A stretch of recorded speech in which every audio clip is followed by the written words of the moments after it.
おぎそです。10時ちょうど日曜日、すみません。日曜日にちょっと気分がいいのでライブ配信を行いたいと思います。すみません。気分がいいというだけでライブ配信を行いたいと思います。今日ちょっとアクリル絵の具で、描いていこうと思います。思い切ってですね、気分がいいときは思い切ってこちらのですね、摩周湖から反対側を見た景色なんですけど、こちらをやっていこうかなと思います。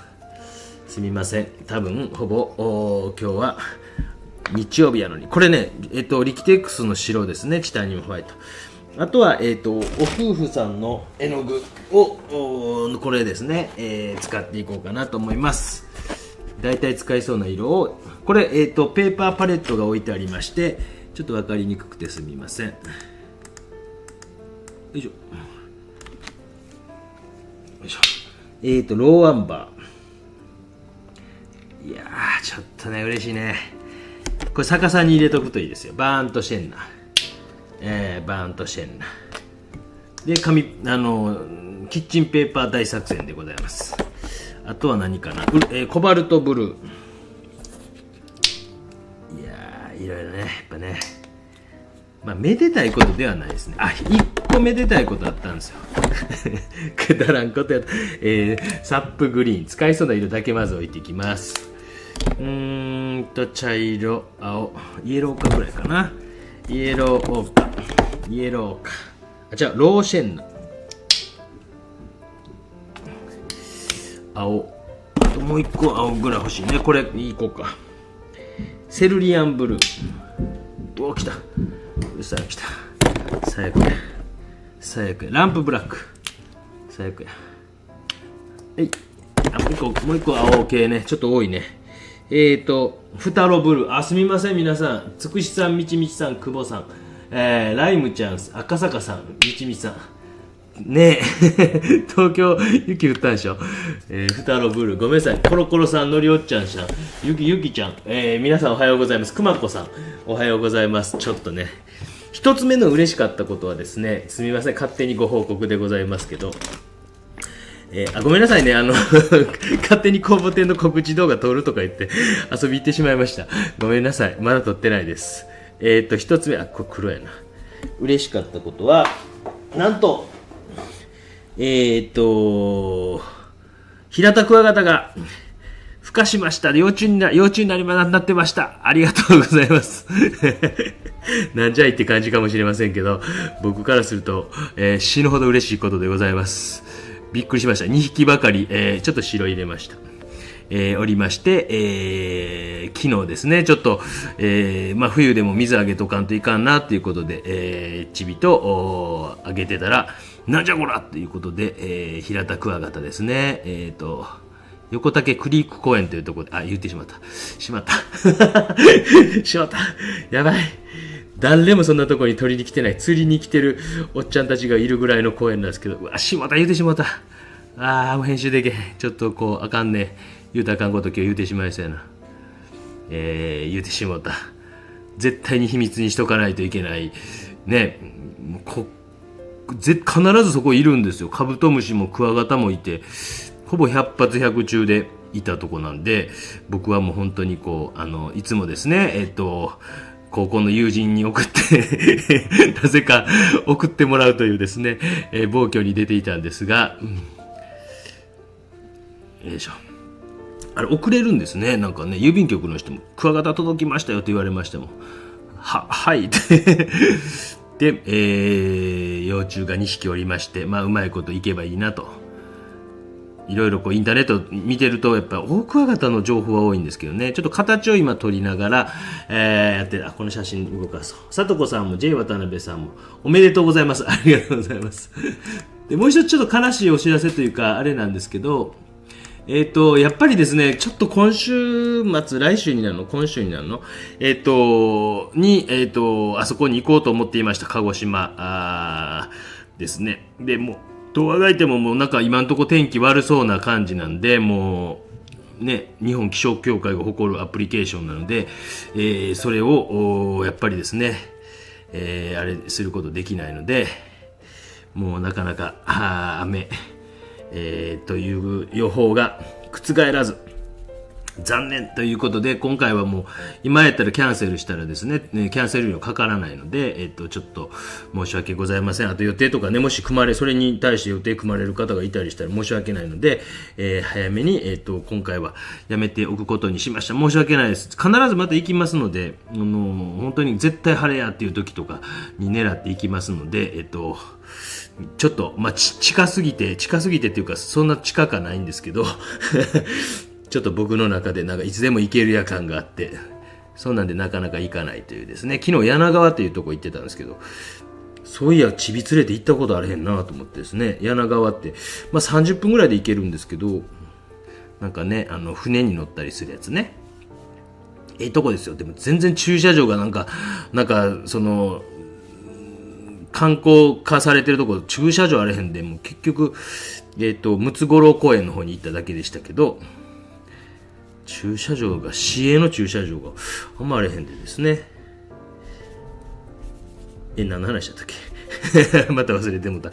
で、あともう一つですね、それに変わるというかですね、今しがた予定バーっと立てて、一応いろいろ取れたんで、飛行機とかですね、決定しました。石垣島でございます。ありがとうございます。細かい日程とかはメンバーの方だけですけど、お教えしますので、メンバーの方にまた、後ほどか後日か載せておきます。石垣島が決定しました。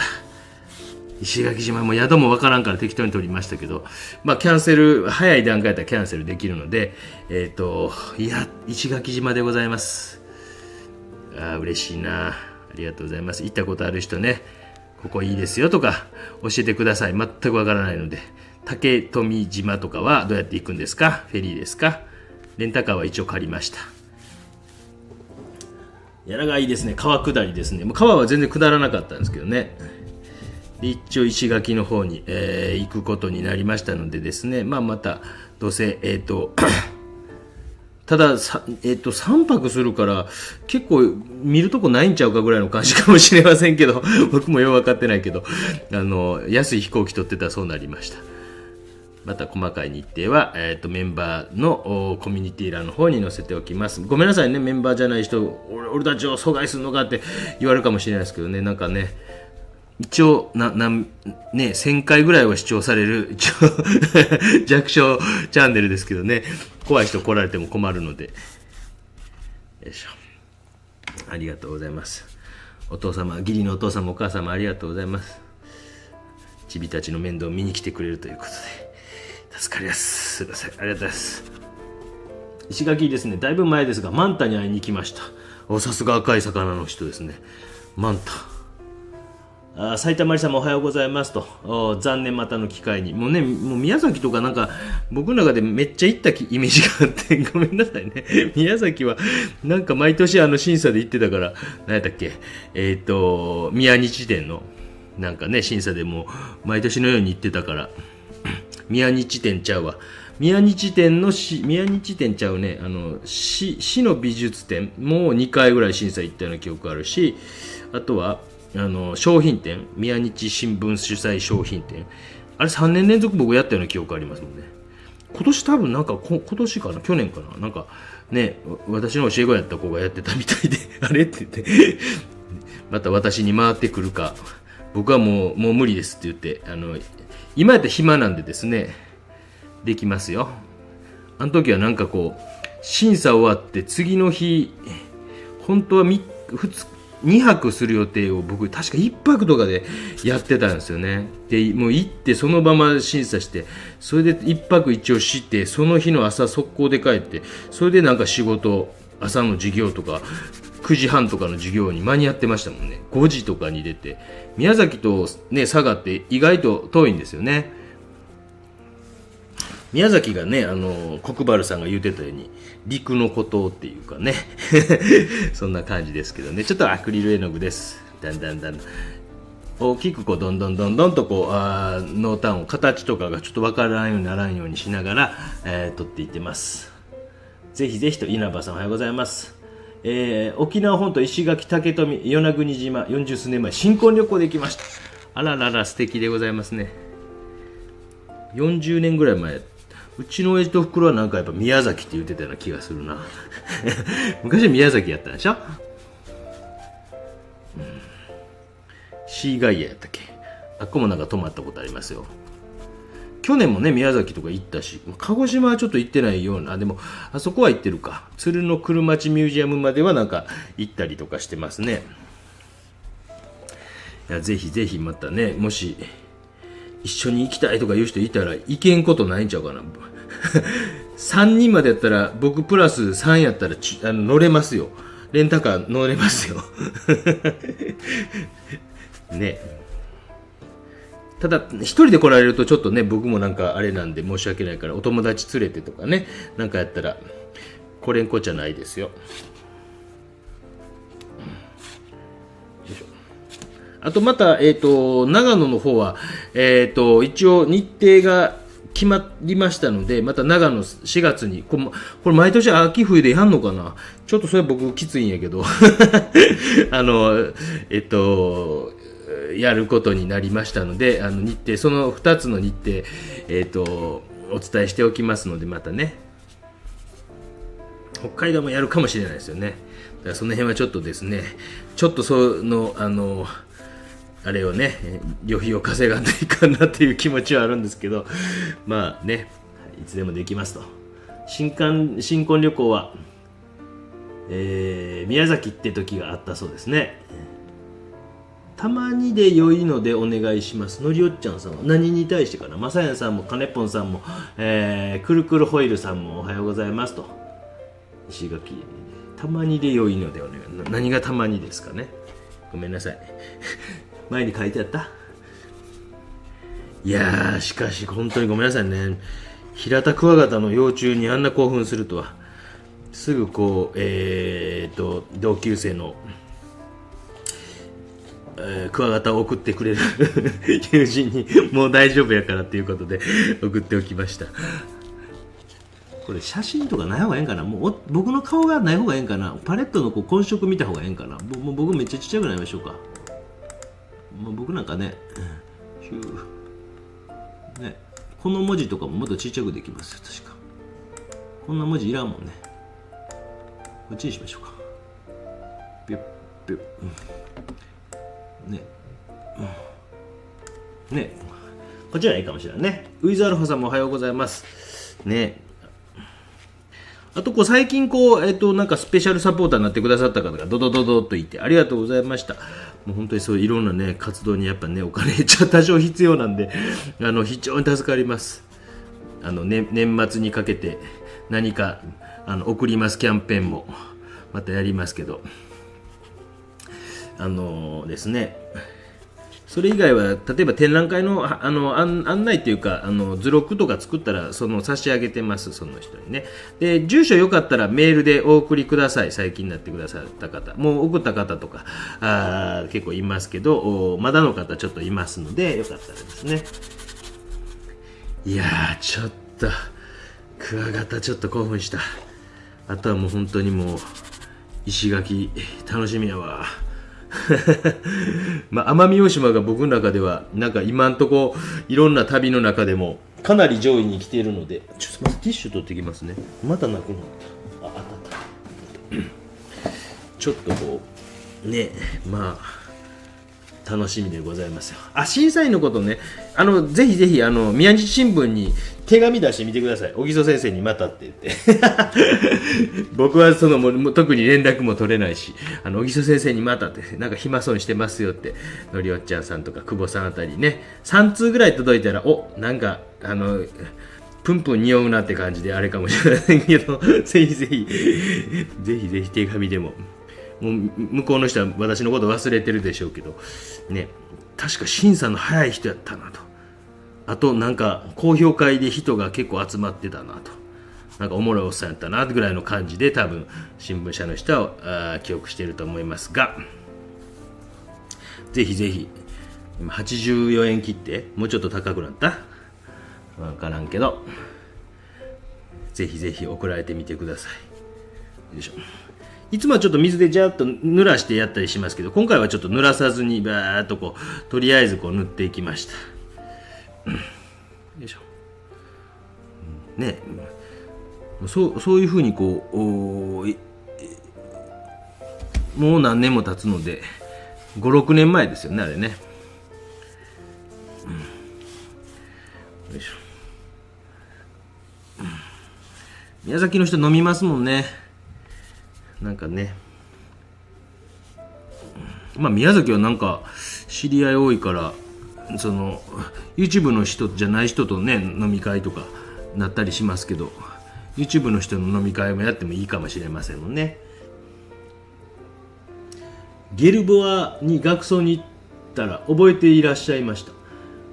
ゲルボアあれですか？宮崎のあれですか？額縁屋さんですか？何やったっけ？ゲルボアってちょっと覚えてない。ごめん、僕が覚えてない。15分でもこんなに描いててびっくりです。いや、もうシャシャシャっとね、こんなんね。で、ちょっとこう、形をもうちょっと、もうこれ大きいです。B3 というサイズです。いやー、楽しみやな。石垣は楽しみやな。本当に、ちょっと、行かれたいという人とかいたら、意外と行けんちゃうかなと思ってね。よいしょ。まあ、こういう時はね、もうやっぱね、取材やと思ってね、もう皆さんね、お金かかったりしますけどね。よいしょ。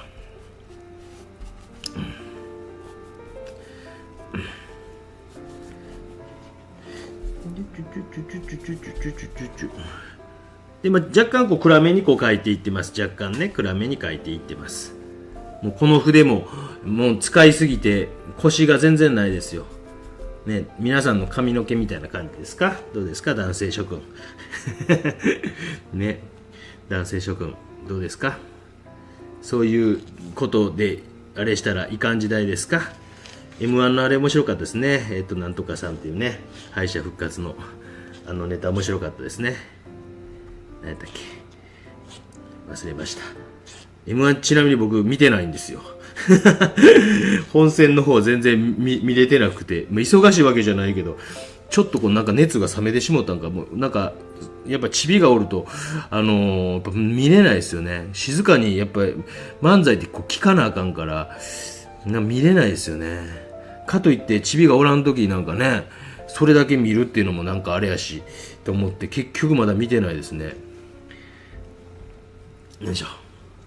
キノコファクトリーさんもおはようございます。熊本ね。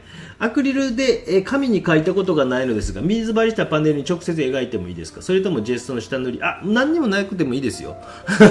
何にもなくても、ただ水いっぱいあると、ただ僕例えば、屋外でライブ配信で書くときアクリルで書きますけど、あれはブロック式のあれでやってます。あれ何もジェストも何も塗らずにやってますよ。で今回もこれは、キャンソンボードっていうやつで、何もやらずにやってます。でジェスト塗るようなパターンで書くときもあります。こういうふうに、板とかに書くときはこういうふうにジェストとか、昨日これやったんで途中やね、ここにポイと置いてあると、もう終わってすぐ遊びに行ってしまったんで、全然いいですよ。もう紙にこうやって直接こう書いていくこともできる。だからすごいこう便利なあれですよ。よいしょ。でなんかこう油絵みたいにちょっと艶出すこともできるしね、ちょっとずつこうアクリルの動画の視聴回数がちょっと増えてきてるから、僕としては良かったなと思ってます。いろんなやっぱ画材に対してね、皆さんが興味持つってことはありがたいなというふうに思いますので、よいしょ。ね、やっぱね、いろんな画材をですね、ビャビャビャ、よいしょ。もう今うちのチビがあれですよ、何でしたっけ、ミセスグリーンアップルの大丈夫ばっかり言ってますよ。大丈夫とか言ってますよ。この世界はダンスホールって言ってますよ。覚えてしまいましたよ、おっさんのくせに。やっぱね、あればっか見ておりますわ。ケイコ川松さんもおはようございます。額縁屋さんです。ゲルボア。なんか聞いた、カフェゲルボアってね、あれがありましたもんね。印象派の人たちが、若い作家たちが飲んでたのがカフェゲルボアっていうんですよ。ただそこから撮ってるんでしょうけどね。よいしょ。カフェゲルボア。そうか、久保さんは最近行かれたんですね。昨日からメールね来てましたね。ごめんなさいね。よし。で、もうこれぐらいになったら、ちょっと一回全部こう、ある程度こう霧吹きで、水を浸してみようかなと。また違う書き方してる。言ってありますか？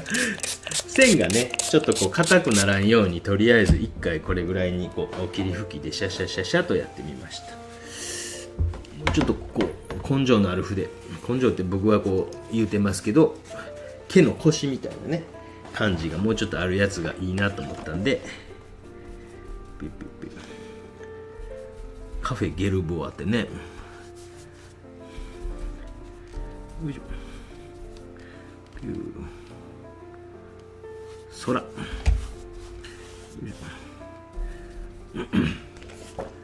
チャット欄遡ったら勝手にこぼてん情報、あ、自画像、そうそうそう、自画像ですよ。ごめんなさいね、告知動画撮るの忘れてた。一応あそこにはもう言うてました。もう確定ですんで、もうそれは。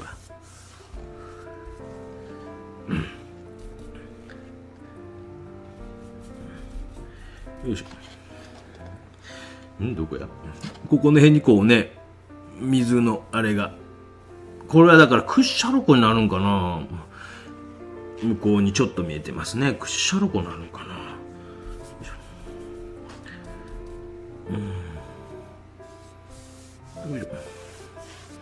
ピュー、まあ、ちょっとこう空とこう同化するような感じで、書いておいて、空気遠近法ですね。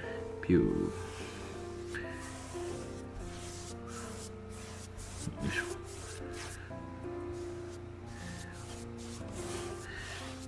10時半、もう皆さん見ましたか？ちゃんと。何やったっけ、ゴーカイジャーやったっけ。何やったっけ、それが始まる前に始めようと思ったんやけど、もう終わってしまったな。終わってまうとうるさいのでですね。よいしょ。一番初めにこうある程度こう形をつけておいたから、少しこういう風な大きな仕事しても、まあ、形が下の形が消えへん程度にねやってってます。スマイリーひろみさんもおはようございます。もうね、皆さんね、アクリルでも水彩紙によって違い出ます、もちろん水彩紙によってやっぱ出ますよ。こうボコボコしてる紙とか、僕本当に今ちょっといろんな意味でブームが来てるのはやっぱりある種の粗めあれがちょっと僕の中で高いですよね。高いわよねって言ってますか。今日機嫌いいでしょ。平田クワガタが孵化しました。はい、ありがとうございます。出ます、ボコボコしてるとかなんかとか出ますよ、もちろん。そういうのを利用して書くこともありますしね。で、下の線とかがこう見える程度にこうですね。よいしょ。そら出ますよ。よいしょ。よいしょ。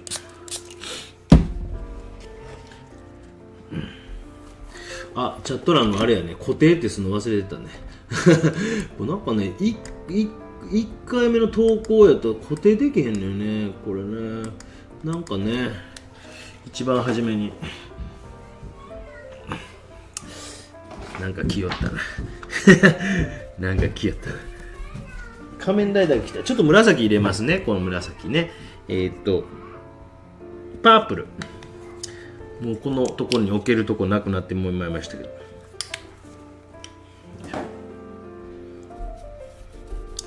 よいしょ。まあこれで髪のなんか白さみたいなのも全部消えましたしね。よいしょ。よい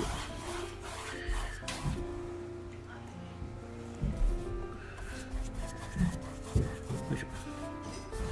ピュー。ちょっと光っとるね。ここが光っとるね。まあ難しいな。もうちょっと下げたら光らんから。ちょっとすみませんね。なかなかね、そのツヤモノ系油絵とか光るんでね、難しいですよね。ちょっとこれ消そうかな。あ、ちゃうわ。こっちや。こっちや。あ、こっちや。こっちの方がいいね。これでいけますな。よいしょ。なんかね、固定ってねしたいとこなんですけどね、自分のやつだけ固定できないという謎のあれがコピーね、貼り付けビャンあ、自分のできそうや。よしよし。オッケーオッケー。ごめんなさいね。すみません。よし。できたかな。よし。ごめんなさい。接続状態は非常に良好ですと出ています。よしよし。でちょっとこう、光がマシになったかなと。にしては暗いな。どうしようかな。難しいな。にしては画面全体が暗い。僕の書いてる側ですよ。ごめんなさいね。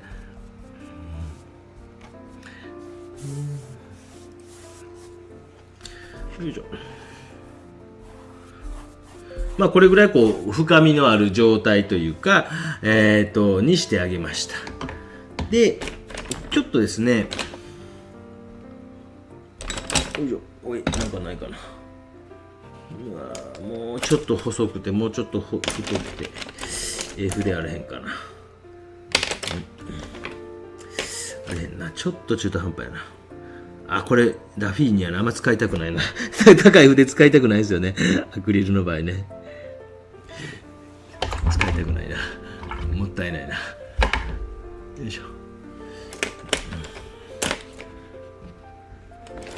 これぐらいがいいか、これがいいか。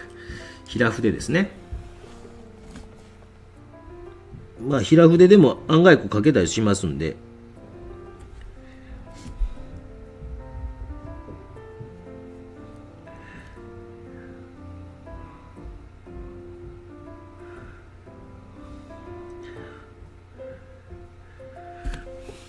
まあ雪、向こうの雪とかですね、を書いていくと。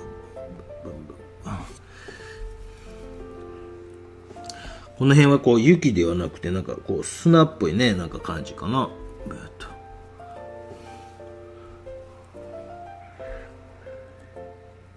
いし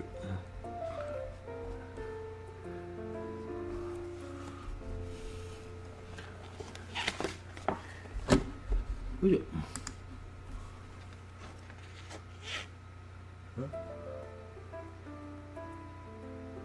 赤坂さんの顔が見たいとまあ自画像って言っても、まあ例えばね、まあ言わん方がいいか、いろいろ解釈あると思いますからね、その辺は自由にしていただいていいと思いますので、ね、なんか自分の顔があれやっていう人やったら、なんかこうその辺をちょっとこうひねっていってもいいし、もうひねらんものも今回は多分ある程度僕は上位に行くと思いますよ。なんか上位に行くことがあっていい、僕が審査するくせに言うわって感じでね、あれですけど、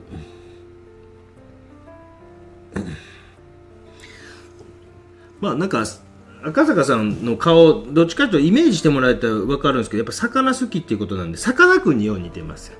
さかなクンね。で、みちみちさんはね、なんかね、どっちかちょっとね、なんか、僕のイメージですけど、あれですね、小田切城に似てんちゃうかな。なんかね、まあ、そんな感じかな。だから皆さんそんな感じでイメージとくと、大体、バチッとイメージ通りいくんちゃうかなと思いますよ。魚好きなんで、さかなクンに似てると。ギョギョギョギョってやつですね。合ってますかね。そうですよね、確かね。そんな感じを言われるんじゃないですか。皆さんどうですか。よいしょ。よいしょ。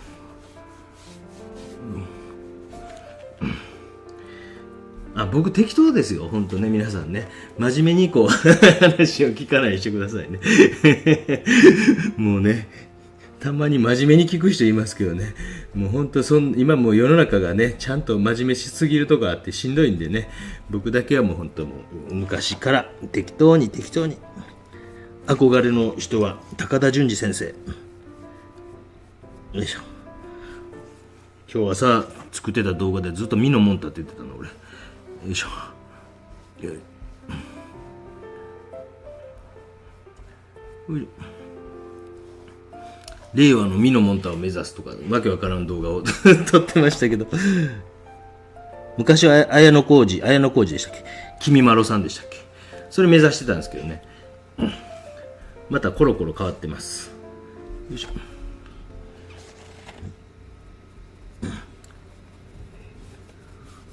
で、まあ、後ろの方から描いていきますね。後ろの方からある程度描いていきます。もうなんかね、もう完全に乾いてきました。もうちょっと濡れてる状態の方が。よいしょ。なんか途中段階で一回ガッと乾かしてしもてっていうのもありかなっていう気はしますけどね。ガッとこう乾かしてしもて。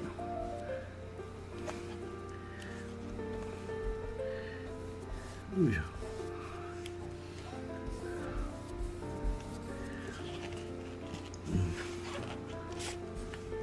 若干画面は暗いんですよね。どうしようかな。部屋中の明かり自体がさかなクンに小田切城そっくりです。僕はなんかこうやっぱね、記憶力もええからバッチリですよ。さかなクンに小田切城によう似てますよ。小田切城なんか2ブロックにしてる感じとかね、なんかちょっとこうそういう感じかな。もう僕はなんか記憶力ある程度いいから、まあ、大体そんな感じでいいと思いますよ。ね、皆さんね、誰に似てるって言われますか？よう言われた川崎麻世さんに似てるって言われた。フリなって川崎麻世さん失礼な。ちょっとこう昭和なあれあってよう言われましたね。昔あとあれに似てるって言われたな。サッカーの川口義勝さん。日本代表やった。あの人もよう言われた昔。よいしょ。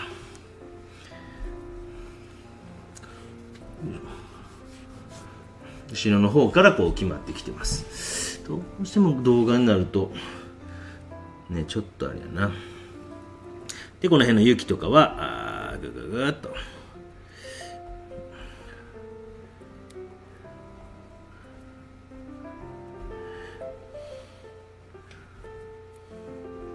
よいしょ。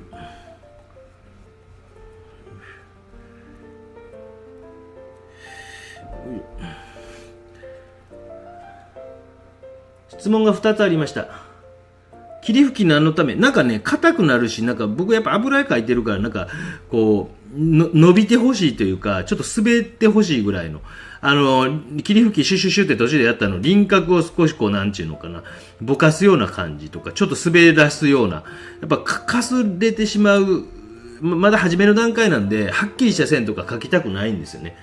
で、ちょっとそういう風にこう霧吹きでシュシュシュとやって、絵の具がこう滑るような感じにしているというのが一つです。まあ、傷みやすいというか、僕こうなんか終わった途端に疲れたってなってボイッとほったらかしにすることがたまにあったり、たまに僕のほら動画にはなんか恐竜みたいな怪獣みたいななんかいるじゃないですか、うっさいのが。あれらが来たらなんか片付けとかできひんのですよ。遊んでみたいな感じになって、下行こう一緒にとかになって、だからアクリル絵の具傷みやすいこっちゃないんですけど、その辺の手入れをおろそかにしてしまいがちなんで、っていうだけです。おろそかにせんかったら全然問題ないと思います。あとちょっと透明水彩で傷みやすいと考えられることとしては、可愛かすらしてこう描いたりもできたりするじゃないですか。透明水彩よりもどっちかちょっと。だからちょっとこう紙のこうざらつきで、毛先がこう、油絵と似たような感じでこう毛がちょっとこう、傷むのかなというのはありますよね、やっぱね。OK ですか？ほら、もうこの辺なんかかすれてるんですよ。かすれて、だからこんな弱い紙やすりの上を筆で描いてるような感覚やから、むちゃ傷みますよね。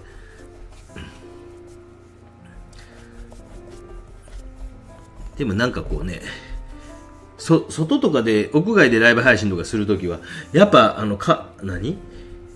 乾くの遅いから、家の中はね、乾くの早いですよね。よいしょ。よいしょ。ちゃんてとさん、ありがとうございます。ちゃんてとさん。ありがとうございます。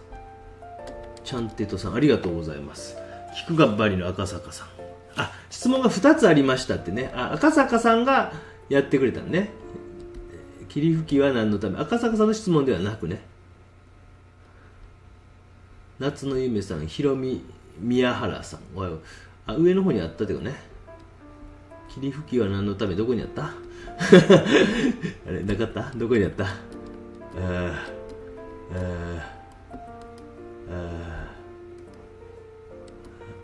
出ますか。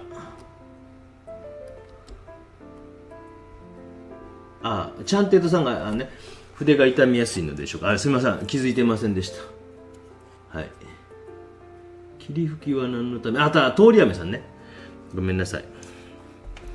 なんかもうこの辺も乾いてきとるんですよ。まあそれはそれでいいんですけど、また初めの段階からもうちょっと大きくどんどんとやっていきたいなっていうのが強いというかですね。だんだんとほらもうこれかすれてるんですよね。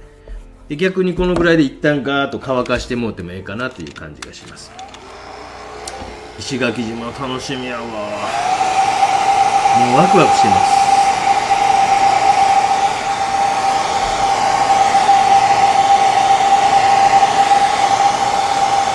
この辺はなんか乾いてないうちにまた描いていってるから、なんかこう絵の具がちょっと剥げてるような感じがするんです。剥げとか言うしも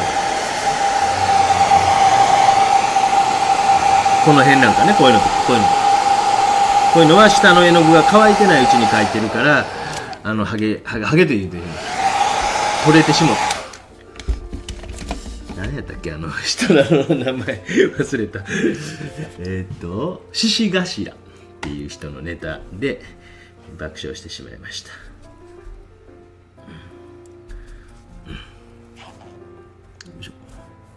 一旦こう乾かした手から書いてももちろんいいと思いますし、ちょっとなんちゅうのかね、硬い感じになるというか、はっきりとエッジが出てくるので、まあその辺で初めのうちに霧吹きでやったりとかしました。わかりました？大丈夫ですか？難しいですか？まあ、大きいですね、これね。今日 B3 というサイズです。よいしょ。マンタとかおっさん一人で見に行ってもしゃあないしね。あれやから、安いホテル取りましたよ。安いかな？わからんけど。3連泊で取りましたよ。そこが正解なのかわからないけど、まあ、とりあえず取っとこうと。よいしょ。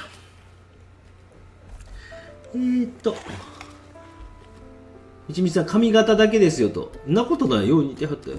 メガネとか。一連卓章さんおはようございます。決定ですか？やったー。そう。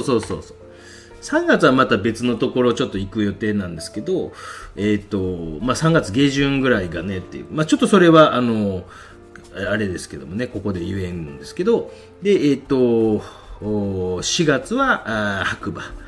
5月はもしかして5月か6月は、北海道遊んどるね。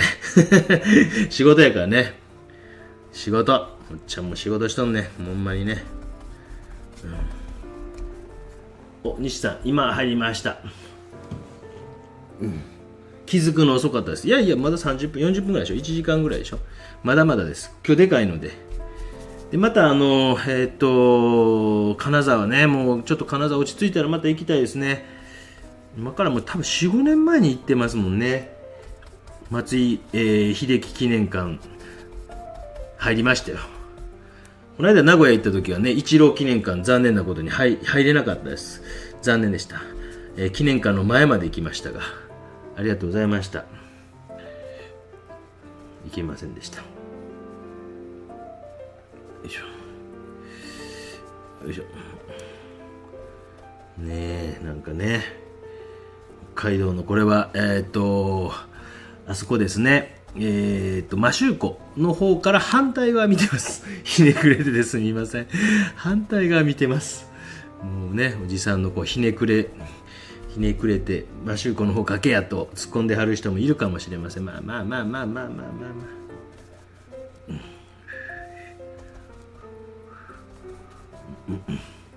白馬参加しますと。ちょっと日程後で取れたらちょっと今日取れるかわからんけど、明日もわからんけど、近いし、日程ここですっていうのと、自分らで勝手にやってください。もう僕は知りませんので、全くわからない。僕はどうしても一人じゃないとダメなんで、一人部屋でお願いします。僕は夜中仕事するので。よいしょ。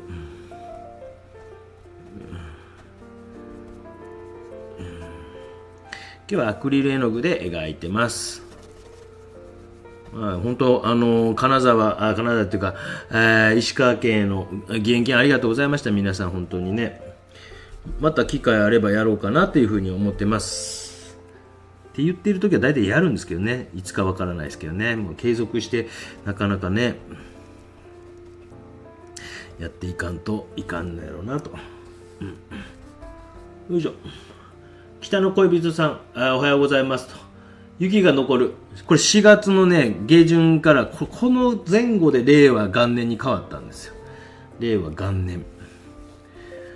北海道でございます。札幌は屋根の上に、ホットケーキのような雪が30センチぐらい積もっています。暖かいとこどうなんですか？北海道やら。寒いですか？北海道とか。東北とか青森やらなんやら寒いですか？どうなんですか？昨日は公園で遊べるぐらいですもんね、こちらね。柳川のムツゴロウ公園に行ってました。知らんかった。調べ出してどっか行かんと、もうチビがね、もうずっと家おるとうるさいからね、もう大変なんですよ。もううるさい。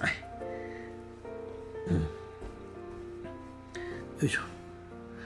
吉野ヶ里公園にもクワガタがいたりすると。よいしょ。まああそこはね、吉野ヶ里公園。昨日孵化した平田クワガタはちょっとね、言うてしまいましたけど、いや、そういうところ見つけれただけでもね、私には大きいですよ。ザザザ。ちょっとこう色がなんかコントラスト強く映りすぎてんな。難しいね。岐阜とかも候補に入るといいな。岐阜確かにね。ばあちゃん家行こうか。ばあちゃん家。岐阜ね、確かに名古屋から、レンタカーですかね。名古屋から岐阜空港ってないでしょ？あるのかな？岐阜空港って、とりあえず福岡からが飛んでるか否かなんですよね。でも関西もね、もうこのなんか行きたいんですけどね。関西もね、岐阜もね、関西はちょっとね、本当にこう行きたいんで早めに言うとかんとね。奈良、京都、僕の知り合いがなんか奈良の東大寺見てきた言ってて、大仏でかかったって言ってました東大寺がでかかった言ってたかな。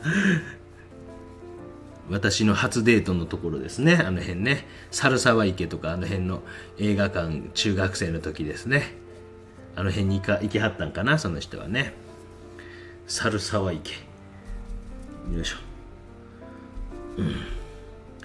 考えてみたら結構中学生の時とか動いてましたもんね。大阪とかね行ったり何度かこう話したことあるんですけどね、大阪とか県を出てはいけませんっていう校則があったんですよ、昔。意味わからないですけどね。大阪まで、僕が住んでた王子町っていうとこは大阪まで天王寺というところまで多分大和路快速っていうので20分ぐらいで行けるんですよ。奈良やけども20分だから、どれぐらいかな、山手線で言うとなんか上野新宿間ぐらいよね時間的に池袋まで15分ぐらいやったから、多分そんなもんやと思うんですけどね。そら行くわって話ですよね。そら行ってましたよ、もちろん。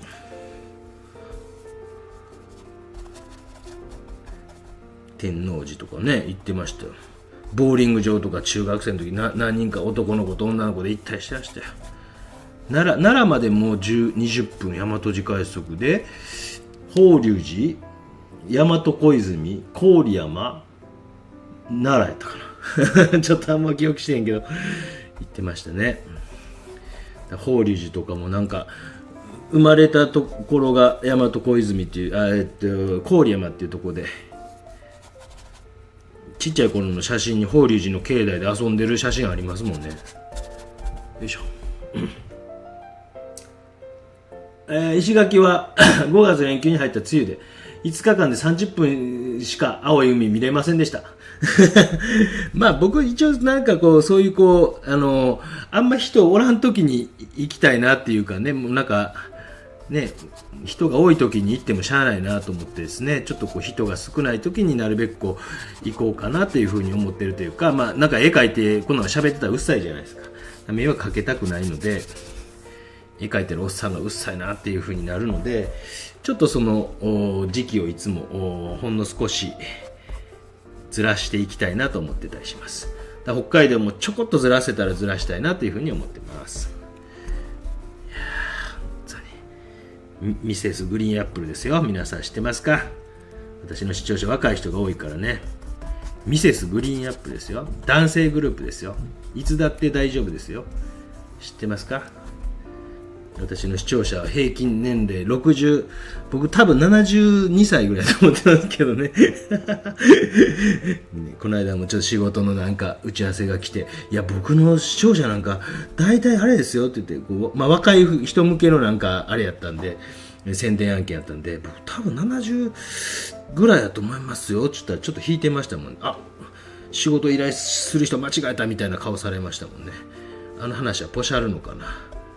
おとついその打ち合わせしてたんですけどメールでも言うたんですよ、ちゃんと。いや僕も多分あれですよ、やってもいいんですけどって言って、多分その若い人向けのこれあれやと思うんでって言うたんですけどね、多分その僕のはどっちかというとちゃいますかねって言うたんです。あの話か、まあね、やったら分かりますね。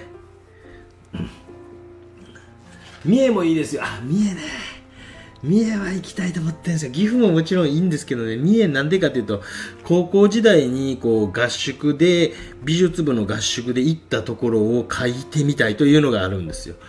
三重ね、三重まで行くと和歌山まで行きたいなと思ってまうしね。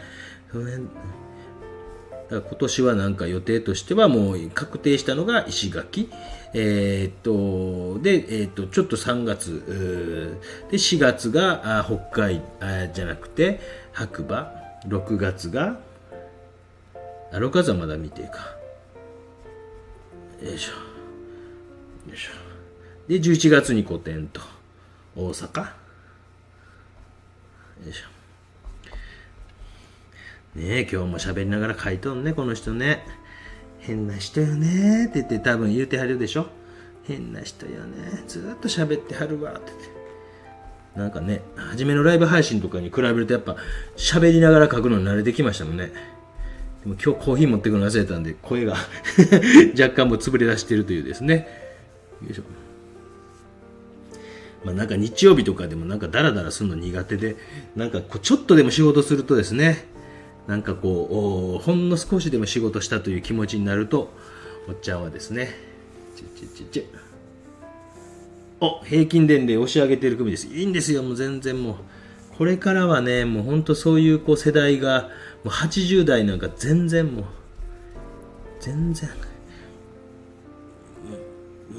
うね、まあ例えばそういう施設入ってもこういうのでね、皆さんとつながれてたらな嬉しいじゃないですか。なんかいいじゃないですか。ね、そしたら施設入ったりされても、まあ、うちのばあちゃんとか全然趣味なかったからですね、もう何も趣味があらへんくて、ね、両方のばあちゃん、親父方おふくろ方の何もあらへんかったから、でもね、こう施設入ってもメールさえできればね、できますもんね。いいと思いません？ただもう僕ら早う施設入ってもずっと絵描いてたいもんね。そんな個室は与えられないのかいや、わからん。そんな金が貯まってないのか。まあ僕は絶対先にね、行くので100% なんで、よいしょ。よいしょ。伊藤千恵さん、出遅れました。後でアーカイブで拝見します。岐阜空港ないでしょね、岐阜ね。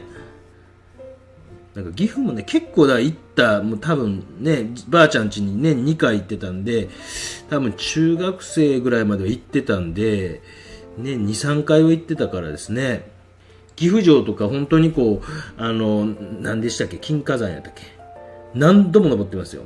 リスいるでしょ、あれ。上の方に。リスいますよね。もう何度も登りましたよ。もうリスディス見て、あれしてましたよ。まあ、今とはだいぶ違うんでしょうけどね。僕が行ったの本当にもう今から20何年前ですもんね。大学生の頃、もうおじいちゃん亡くなって、で、ばあちゃん一人やから、いろんな整理とかしたいから、僕大学生で暇やったから、残って、じいちゃんの遺品とか整理してましたけど、これ言うていいかな。もうええわな。なんかしたらばあちゃんが、じいちゃんが実はって言ってですね、戦争中に、まあ、配給されたものを、部屋の、もうこれ30年ぐらい前ですよ。ちゃんと、どこかにあれしたと思うんですけど、今のなんか地下のなんかとこがあって、そこに戦争で使用した日本刀がありました。うわとか言って、何これって言って、ね、もう本当多分アウトですけどね、今やとね。僕の友人の多くの話です。今、僕の話じゃないですよ。ね、私の話ではありません。私の友人の多くが、そんなを見つけたというお話をちょっとさせていただきました。ちょっと不透明で書いていきまして、雪とかを書いていって、そうだ、今日何しようと思ったらこれや。すみません、ちょっとパソコン周りをちょっと掃除して、ちょっと大丈夫ね。ですよね。アイアム紙のなんとかさ、不惑を過ぎた私はここなら分かって全然分かって、人生に絵を描くという選択肢があるのはとても豊かなこと。いや、そうだと思います。こんなん600円で Amazon さんで買ったんでこれ使えんの650円で買いました。ちゃんテイトさん、穴場をまとめておきます。うわ、嬉しい。本当もうなんか僕で海ばっかりじゃなくて、本当なんか原生林書いてみるとかね、で多分もうインターネットつながらんような感じであれでしょうけどねライブ配信できないかもしれないですけど、ちょっとこれ使ってみたかったんですよね。650円。いつも僕スパッタリング失敗してるじゃないですか。皆さん知ってますよね。これなんかちょっと使ってみたいな思ってですね。どんな感じ？こんな感じ？やったことほぼないので、なんか中学校か小学校でやりますよね、これね。こんな感じでしたっけやったことあらへんけど、すごい。全然出てへんねんけど。何にも出てへんねんけど。あれ全然出てへんねんけど、誰か教えて、間違えてますって。あれ何これ全然出てへんで。数滴出てるぐらいです。これ、どうやんの？全然出てへん。全然出ませんでした。はい。くそ。ジェストに切り替えてみますか。もうちょっと柔らかいね。38歳なんか若いですよ。まだ人生の5分の1ぐらいじゃないですか。今平均年齢150歳ですからね。全然。ちょうどだからなんか75歳がちょうどど真ん中ぐらいですよ。僕なんかまだね、人生の3分の1ぐらい過ぎたぐらい。僕はでも早いんですよ。もうお疲れしたっつって。タモさんがいいともやめる時ぐらいの感じで、この世から次の世界へ去っていこうと思ってます。次は鳥になりたいですね。ふらふらふらーって飛んでいきたいですね。ふわふわふわーっと渡り鳥がいいです、僕は。神様が希望。僕は地獄に行くでしょうけどね。全然飛んでへん。あれもっと飛ぶかと思ったけど。あれそしてこっちの方まで飛んでるね。見えてないでしょもっとびしょびしょにしないとできないんですけど、結構ね、びしょびしょにしてますよ。こんなに水をびしょびしょにしとるんですけどね。こんなにびしょびしょにしとるつもりやけどね。っていう声聞こえてんな。ちょっと出だしたかな。ちょっと出る。まあでも言うてもめんどくさいからこれスパッタリングする方が早いかもしれない。ちょっとだけ出ました。上の方まで飛まんどいてほしいな。やめてほしいな。ここから飛んでってる可能性高いね、これね。ほっとんど効果がございませんでした。もう水入れの方にぶち込みスタイルで入れておこうと思えば、最悪や。最悪。こういうのを掃除すぐした方がいいですよ。650円。ありがとうございました。お疲れした。ね、あ、ここともっとどうした。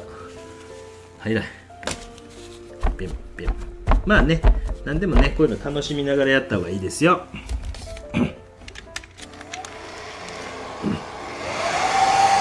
いやー、ちょっと一連卓章さんに言われたらもう一回やってみようかな。いや、相当びしょびしょにしたよ、僕ほんまに。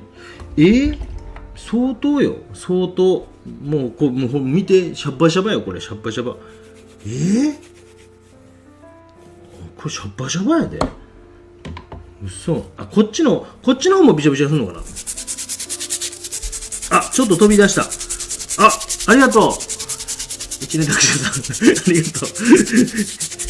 言うても、思ってるほど飛んでないけど、これでいいかなと思ってしまう。ね、めんどくさがりですね。すみませんでした。でもこれいいな。もうね、もう本当日本めんどくさがり選手権で第6位に入ってますので、よいしょ。みちみちさんがブラシにつけてって言ってる。みちみちさんに言われたらもう一回やらんといかんの。こっちにつけるの？いや、そんなに飛んでへんで。やっぱせっかちチャンピオン。やっぱこれが一番うまいから。皆さんありがとうございました。ご意見。ご感想とありがとうございました。やっぱせっかち王はこれが一番でした。いや、今日楽しいな、なんか。へいへいへいへいへい。へいへいへいへい。ちょっとドライヤーでわーっと乾かしながらちょっと進めていきます。すみません。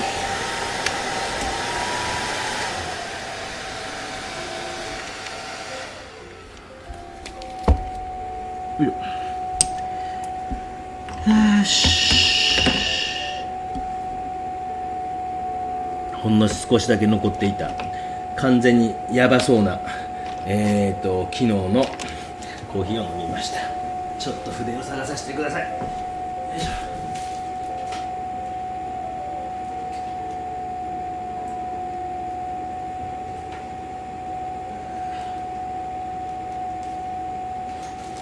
今日は結構雪なんですか。めっちゃこっちピーカーに晴れてますよ。ものすごいピーカーに晴れてます。これワンチンどこやったっけ。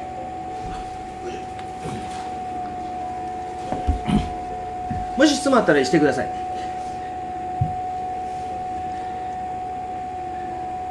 満天の星空を描きたいと思っているので勉強になります。僕ね、それもね、動画上げた記憶あるわ。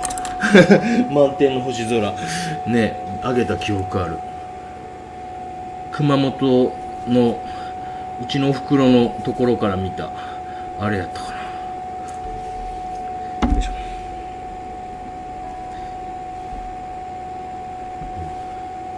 もう皆さんね、本当にこういろんな画材とかにぜひぜひ挑戦してみてください。この霧吹き水大作戦すごいいいですよ。埼玉も晴れてます。風が昨日あったけど今日なさそうやからな。よ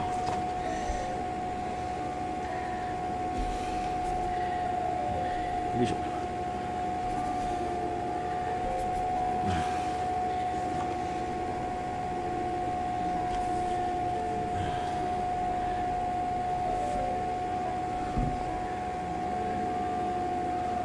よいしょ。ちょっと枝形違いますが、まあ北海道にも友達おるしね、ほんとね、ありがたいよね。も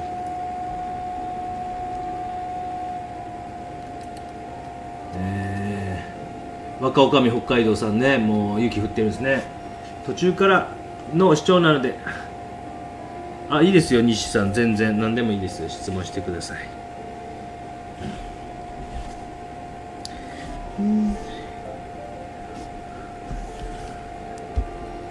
ちょっと老眼がひどいので眼鏡を外させてください。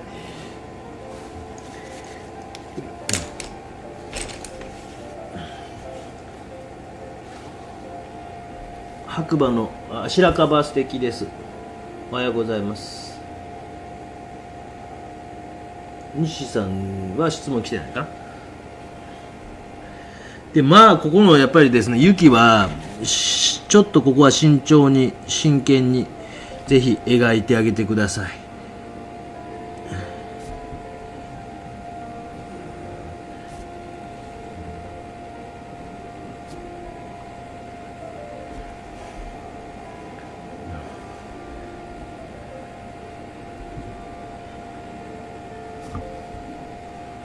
よいしょよいしょ。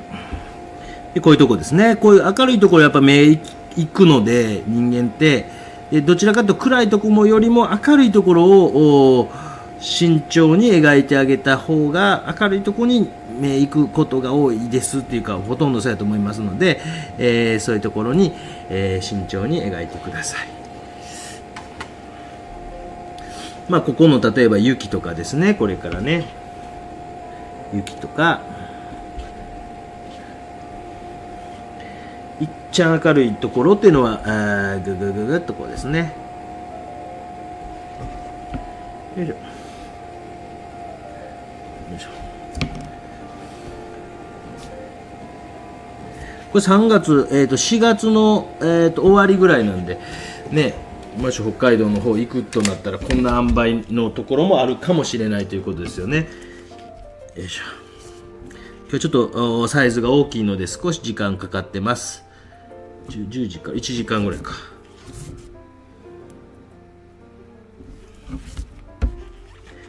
いつもよりサイズがで、こうジェストの白はちょっと柔らかい、柔らか練りですね。柔らか練りで、アクリルの白はちょっと型練りのレギュラータイプって書いてあったかなと思います。で画面全体見ながら、同時に見ながら他のところも固定入れながら、ライムちゃん満天の星空をスパッタリング描きました。面白かったですと。上に寄っていますが、マシューコが主役ですね。構図としてはマシューコが主役。これね、マシューコじゃないんですよね。これ多分あれなんですよ。何やったっけな、クッシャロコとかなのかな。マシューコが手前側なんですよ。こっち側なんですよ。反対側、道挟んで向こう側が綺麗やったから、マシューコも良かったですよ、もちろんね。そこを描いているという謎の絵です。謎です。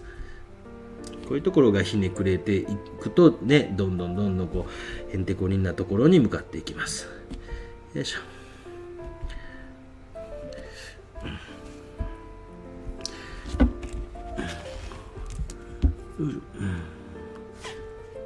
この間3時間の放送ね、あれ疲れた。あれはさすがにもね、もうちょっとできへんかなと。見てた人ってどうやったんかな。もうね、くじ引きもね、お兄ちゃんタイムをやりましたけど、またお兄ちゃん今日呼びましょうか。後でね。最近弟の、感情がなんかこうあれで行きたないとかですね、出たないとかいろいろなってきましたね。なんかね。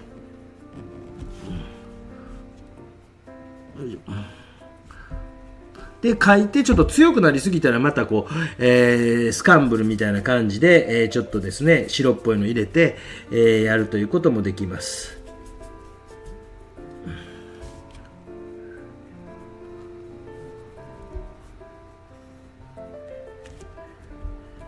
まあ主役ここの山ですよね。これ何だけですか。癒しの風景、北海道さんいたら絶対登ってるはずなんでね。今日は登ってるんでしょう。コメントもないということは。どっかのあれで大丈夫かな。ヒグマと遭遇してへんかな。もうしゃあないですよね。自分が選んだ道ですからね。もう本人がね。鹿とか遭遇するから気ぃつけやって言われたんですもんね。ここ初めて行く時も鹿にぶつかれたら大変やからなって言って、どうやって避けるのって聞いたら、避ける方法なんかないって言われた。ゆっくり走りだからって言われた。よいしょ。リアルくじ引き楽しかったですね。もうああいうの忖度なくね。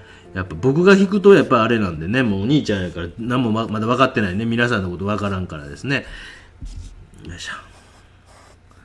リアルくじ引き楽しかったですか。あれこそね、もう忖度ない。本当にもうどうなってんですか、今もう本当にもう。ね。裏金ですよ、本当にもう。どんだけ税金払ってきたかっていう話ですよ。もう本当ですよね。僕らはもう本当にインボイスでね、もうなんかやっぱめんどくさになりましたもん。いろいろ仕事のあれ来るときにインボイスの番号を教えて、まあね、連絡ツールが増えたから楽ですけどね、LINE やら何やらとかですね。でも個人情報のあれやったりするから、会社によってはすごく厳格にやるんですよ。この間やった仕事のやつとかめちゃくちゃ厳格で、ここまでやるんやっていう感じで。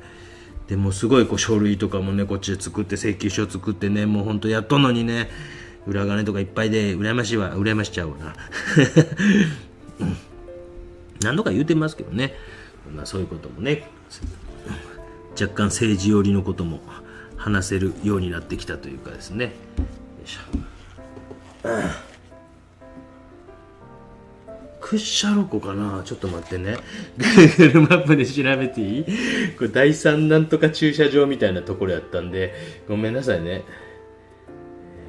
マシューコ。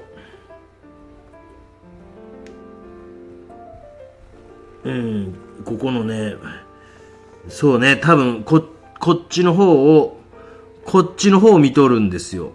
こっちの方。だから、この山はこれですよ。硫黄山アトサヌプリだと思います。でもこれ海の向こうやから、湖の向こうやから、もしかしてここかもしれないですね。クッシャロコのここかもしれないですね。それかこのなんとか峠かもしれないね。ミサプロコ峠ごめんなさい。全然本当にもう弱いね、漢字がね。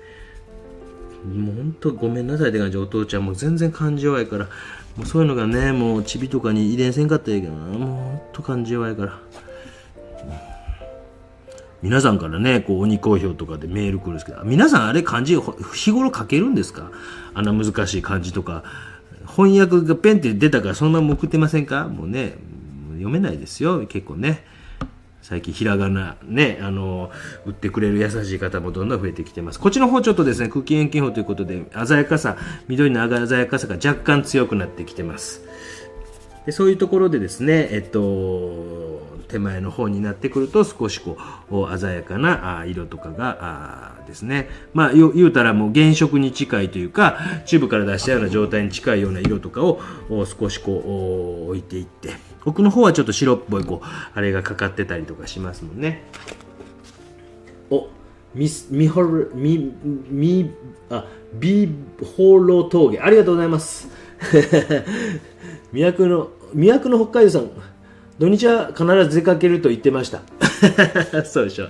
頭おかしいから。あの人。本州のどっかまでチャリンコで行ってましたよ。チャリンコで。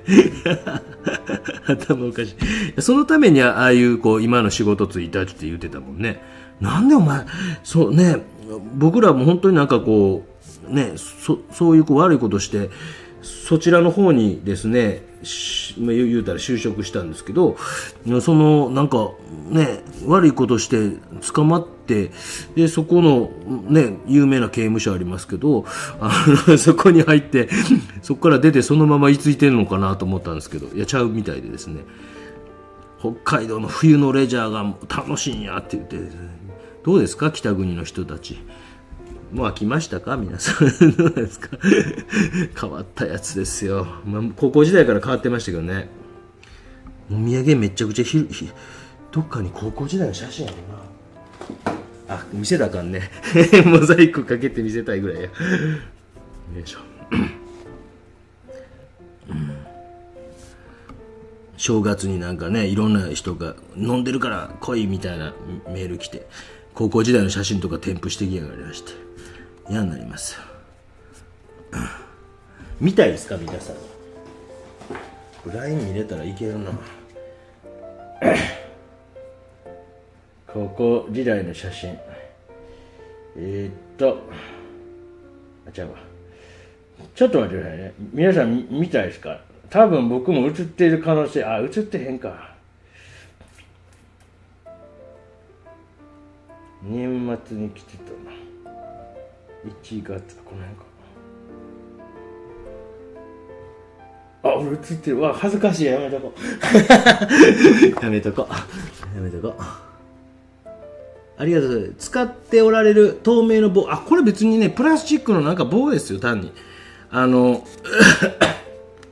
単なるアクリルの棒です。もう、アマゾンとかでも、これ何センチ ?1.5 センチ角かな ?1 センチ角かな。で、なんでこれ使ってるかっていうと、私動画初め作り出した時、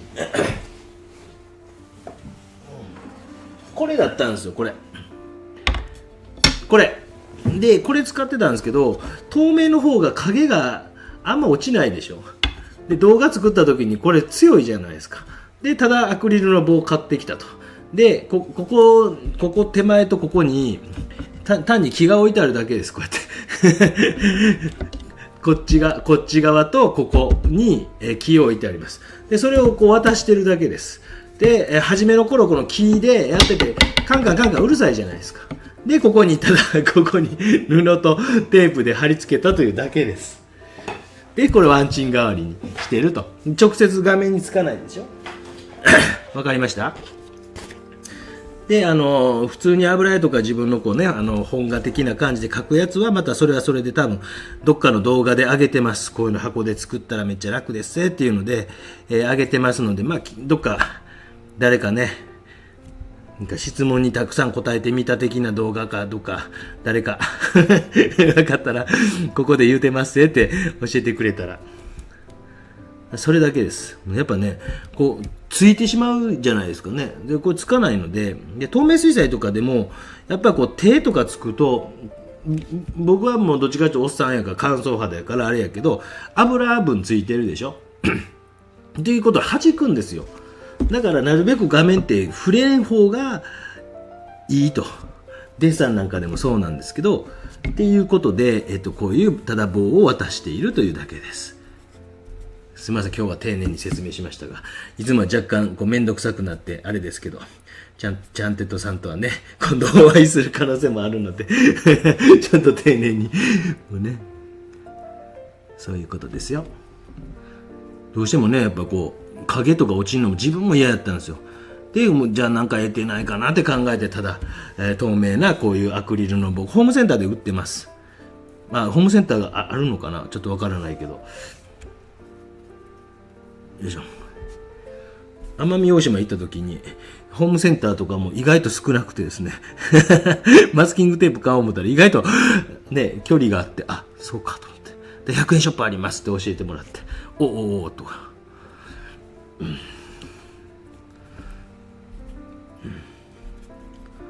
よいしょ。なるほど、ありがとうございます。家から1分ワカサギ釣り会場があり、今朝はテントが50以上ありました。うわ、大盛況。なんか僕それもなんか一度北海道行った時通った記憶あります。そのワカサギ、これワカサギ取っとるでつって、寒いのにね、ごっつい鮭送ってきてくれましたよ。もう高校の友人の。髪の毛はね、本当なんか今冬やから多分ちょっと毛多くなってるかもしれないですけど、夏になるとすごい少なくなる人なんですよ。産毛みたいな毛にね、なるんです。そんな考えたらね、高校の同級生とかね、皆さんどうなんですか？連絡まだ取ってるって、展覧会に高校の担任が来るとかもう30年ですよ、30年で中継書いていって、こう前後関係を出すためにちょっと空気遠近法ということで、手前の方はちょっとコントラスト強くしながら、ちょっとアクリル絵の具が乾くとですね、色が少し変わるのでね、ちょっと確認しながらやらないといけませんけどね。よいしょ。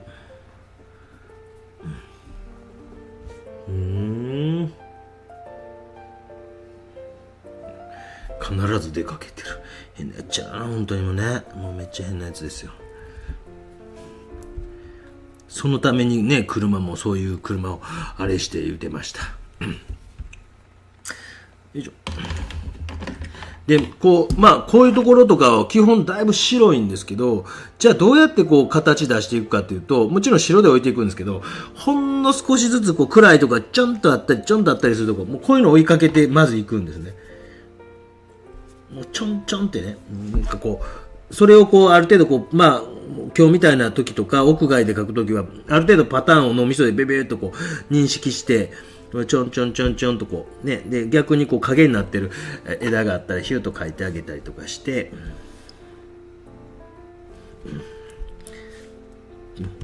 で、全部描くわけじゃなくて、ですね、で、ちょんちょんちょんちょんとなってて、影になってる枝があったらそういうのをしてあげたりとかして、よいしょ。よいしょ。いやー、誰も興味ないですよね。平田クワガタが孵化したなんてね。誰も。カブトムシはもうね、してあるのはもちろん知ってたんですけど、もうそれはもう10匹ぐらいいるんちゃうかな。7、8匹おるかな。カブトムシなんですね。もうカブトムシは来年はもう、今年か。今年はもう屋外で買おうかな思ってね。うるさいですもんね、夜中ね。ブンブンブンブン。よいしょ。そのちょんちょんが難しいね。確かにね。もし質問あったらしてください。すみません。今日はちょっと大きい作品ですので長くなっております。申し訳ないです。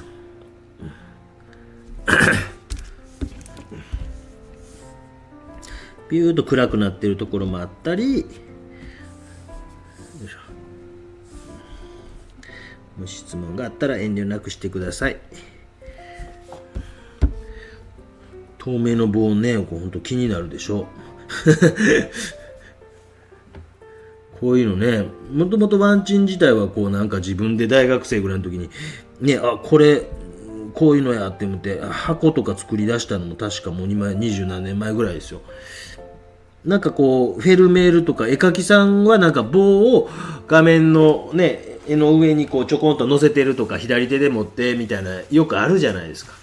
これ左手開いたら楽やなと思ってどないしたらいいかなと思って箱を作り出したっていう、ね、そういう若干発明するのが好きなんですね。最悪手ついた。アクリルはこれがよくあります。遅くなりました。ひろしさん。ひろしさんと昆虫の話に盛り上がりましたもんね。ほったらかしにしてたんですけど、幼虫で昨日もチビがこれ掘り出したいって言うてるんですけど、出さん方がいいですよね。もうこの冬の時期どうないですか、ひろしさん教えてください。ちょっとそこのとこまであんま書いてなくて、どちらかというとなんかあれにやっぱ大桑の禁止ボトルを売りたいホームページばっかりでもう禁止ボトルのことばっか書いてあるんですけど、ほったらかしにしてて、土は結構深めです。10センチ程度の深めに。ただ一回秋口に見たらもう無理やろうなと思って、ただ冬眠はしとるっぽいんですよ。冬眠。平田が今オスメスで多分4匹いるんですけど、ここはもうなんか冬眠してますもんね。何匹か。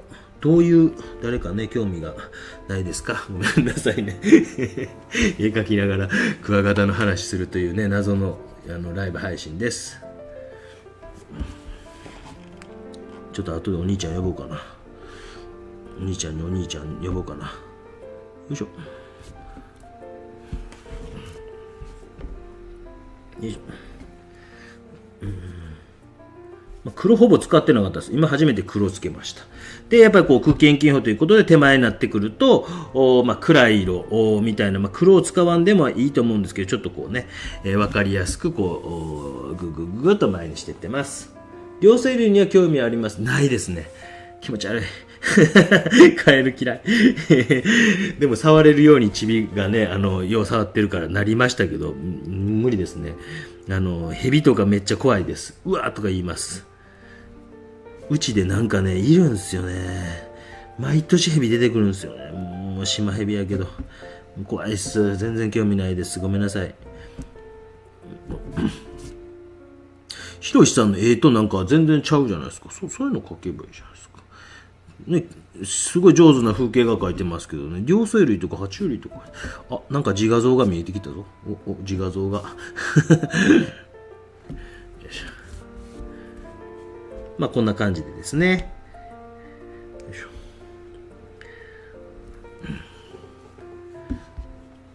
これなんかリスいましたもんね。あれ映像リスですかね、ここのとこで。ちょこちょこちょこっとこう、走ってんの見て、うわ、可愛いと思いましたもんね。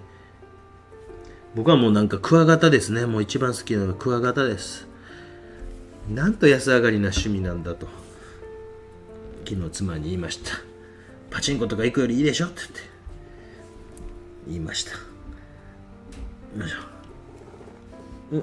質問、細かい影をひたすら追うとき、見失ってならもう適当に書いてます。適当っていうわけじゃないですけど、こんなん全部追いかけてるわけじゃないですよ。パターンをある程度と、枝のあれをある程度頭の中パッて入れて、こういう木の質感やなと、光の方向やなっていうことで、こんな写真を追いかけてるわけじゃないです。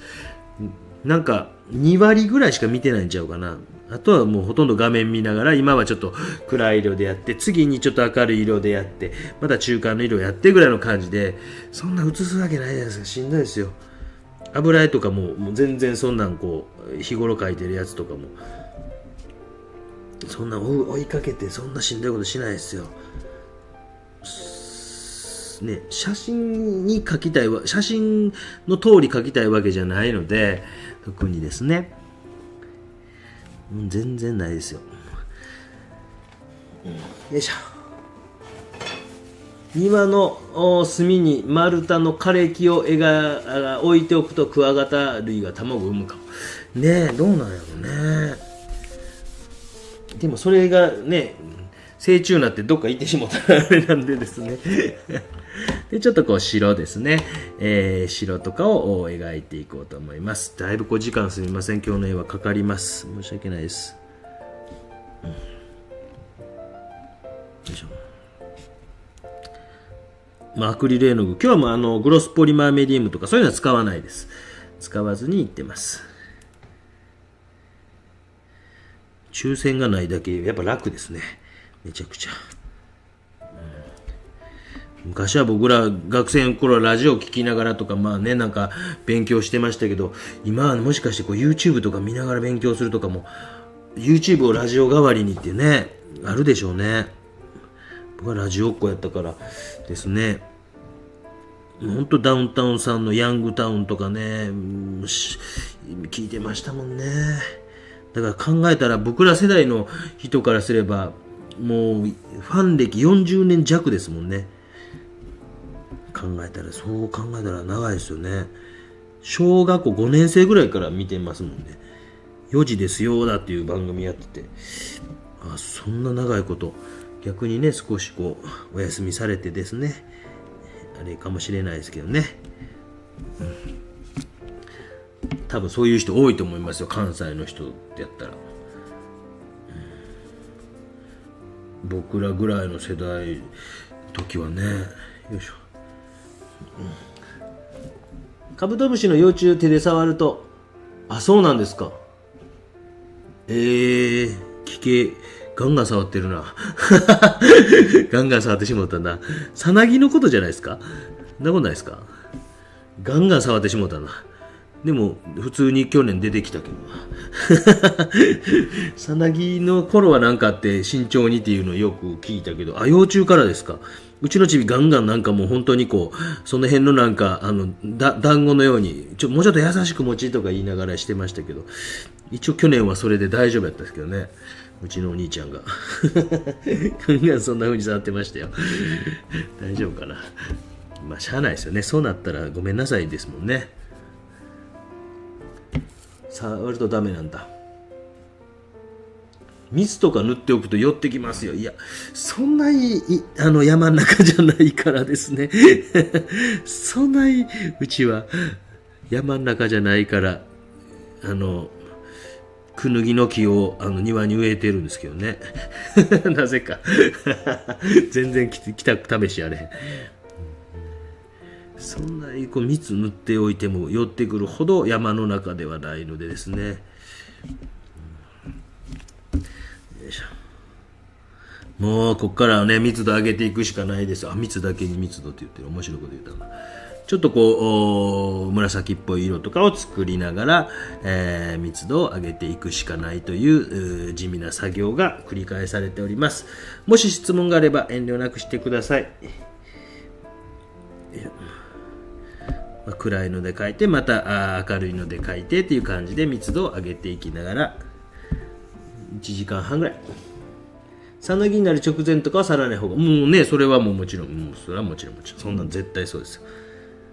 ただなんかね、土変えたりとかっていう時期とか一応書いてあったりするので、やっぱ今便利ですよね。昔はなんか本買わなあかんかったけど、そういうのをこうね、専門的なYouTube でも何でもありますからですね。嬉しいですよね。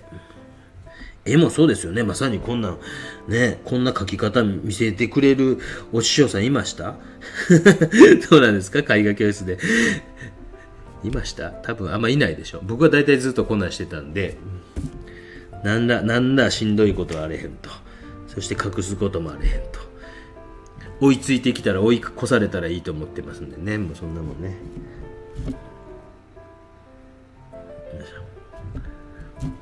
そうやってね、新しいものがイノベーションされていく方が絶対こう健全やと思うので、よいしょ。いやー、なかなかこうすまんね。今回やっぱ時間めっちゃかかってんね。いませんと。嬉しいね。いませんと。専門の産卵木を使った方がいいですと。経験者。なんかですね、産卵木っていうかもう幼虫になってるんで、一応はもうある程度の大きさになってるから大丈夫やと思うんですよ。その産卵木とか入れてた方は専門のやつね一回ね途中で見たら卵あったんですよ。おっと思って、でめっちゃでかいあれでおっと思ったけど、結局それは孵化せんかったんちゃうかな。まだその土を掘り返してほど見てないのでですね。でもう一つの方も一回何月かな、11月か10月に見たんやけど、でまだ全然ダメで、もうあかんねやなと思ってたんですけど、逆に昨日見たらもう卵は孵化してたんで、さあこっからどないしたもんかなって思うんですけど、まあね、あかんでもね、ちょっと昨日はお兄ちゃんと大興奮しました。掘り出してくれって言ってました。いや、やめた方がええわって、うちのね、妻がね、一応ネットを調べたふりしてヤフーで調べてって言い出すんですよ。どんなんよね、今の子って4歳ですよ。弟もよう喋るしね、もうベラベラ喋ってますよ。パパ嫌いって言ってます。嫌いで結構。カブトムシの幼虫は学会でも研究されるくらい、防菌コートがされてるみたいなんで、案外大丈夫。すごいですね。学会でも。いや、絶対そういう研究者多いでしょうね。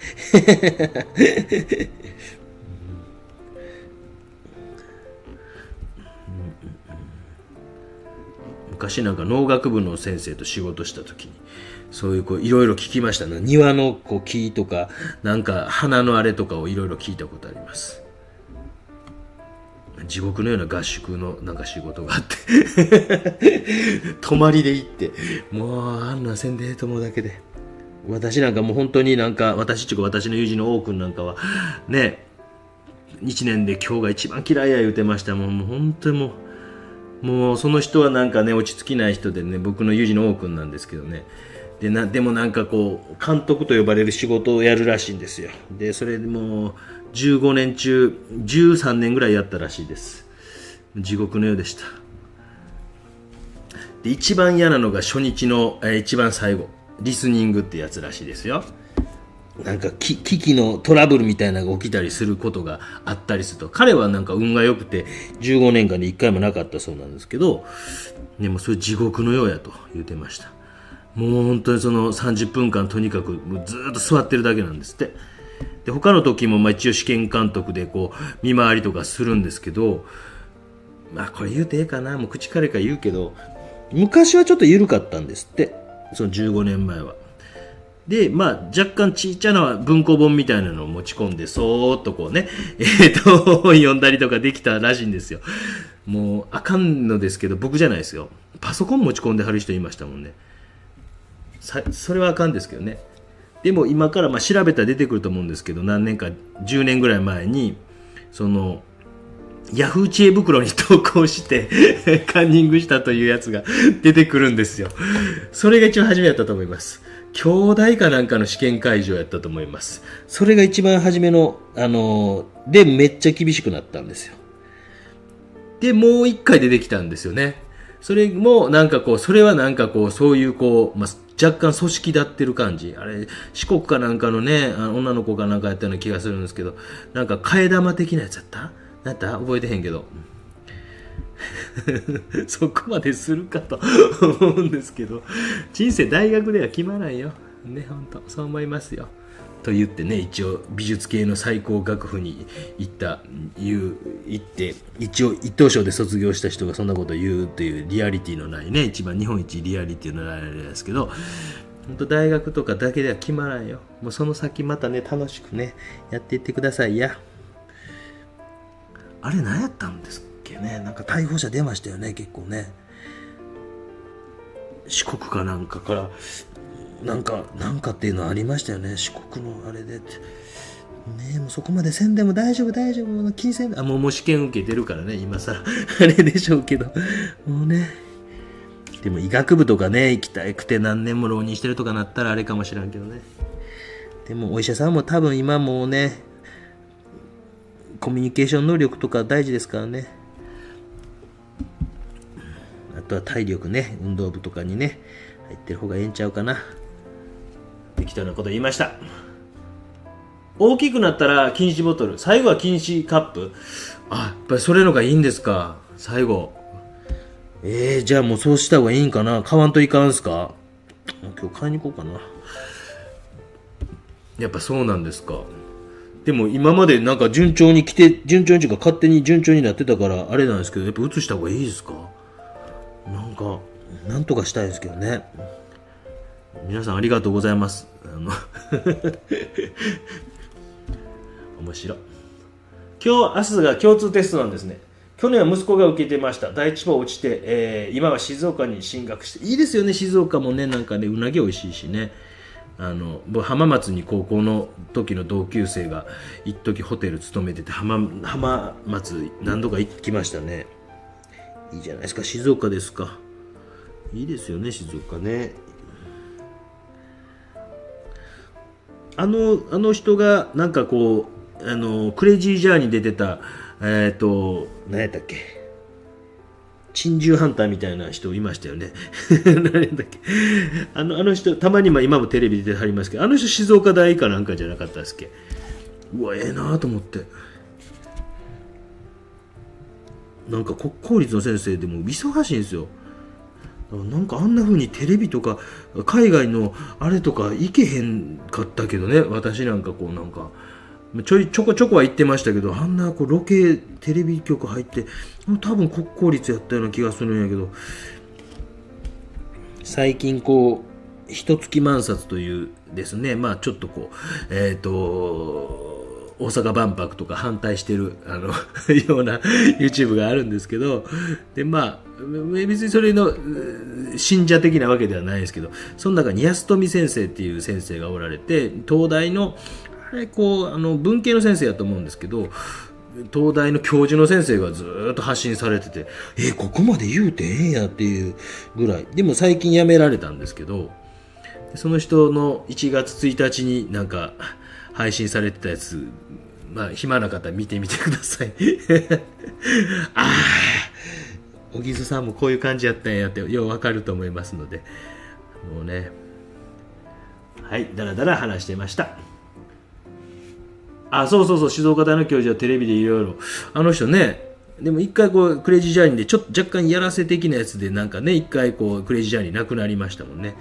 クレイジージャーニーもね、まあでもまっちゃんおらんでもできるかな、あれやったらね。面白い番組ですよね。という感じで、ごめんなさい、全然進まんね。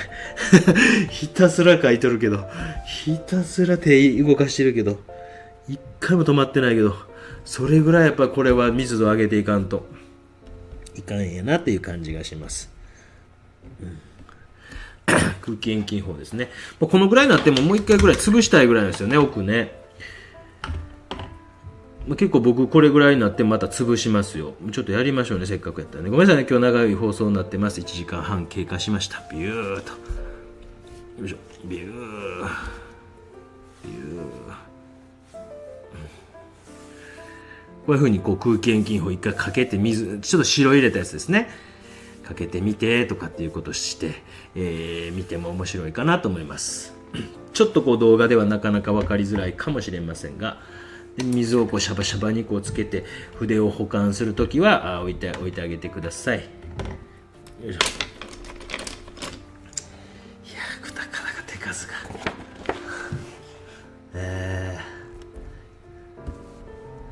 細かい木の絵描き込み見てたら歯食いしばって見てる。本当に全然こんなもん食いしばるこっちゃないと思うけど、本当そんなにあれ僕はただ老眼やっていうだけで、もう本当にもう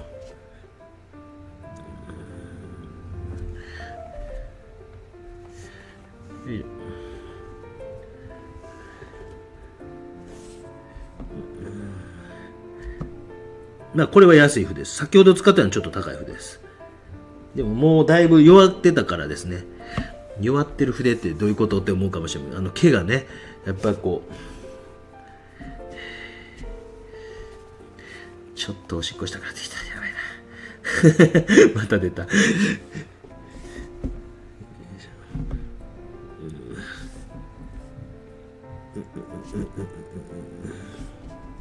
皆さんもね、本当にアクリル絵の具ね、今日はグロスポリマーメディウムみたいなの使ってないですけども、ちょっと水の量とかも今の段階ぐらいで、少し薄くしてみたりとか、水をですね多めにしてみて、下に書いてあるのをちょっと見せながら書くとかっていうことをちょっとしてみたりとかしてます。よいしょよいしょ。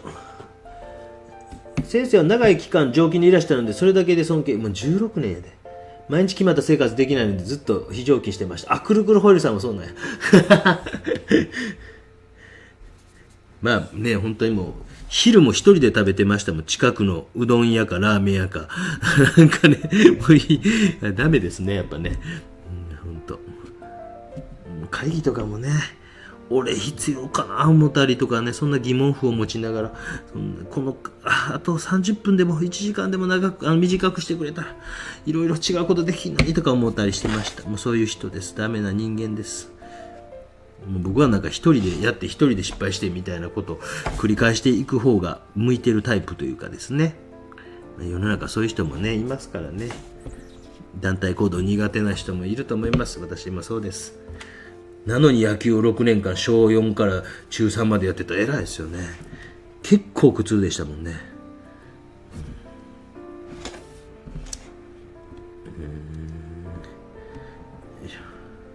まあでもなんか大学の先生多いですよ。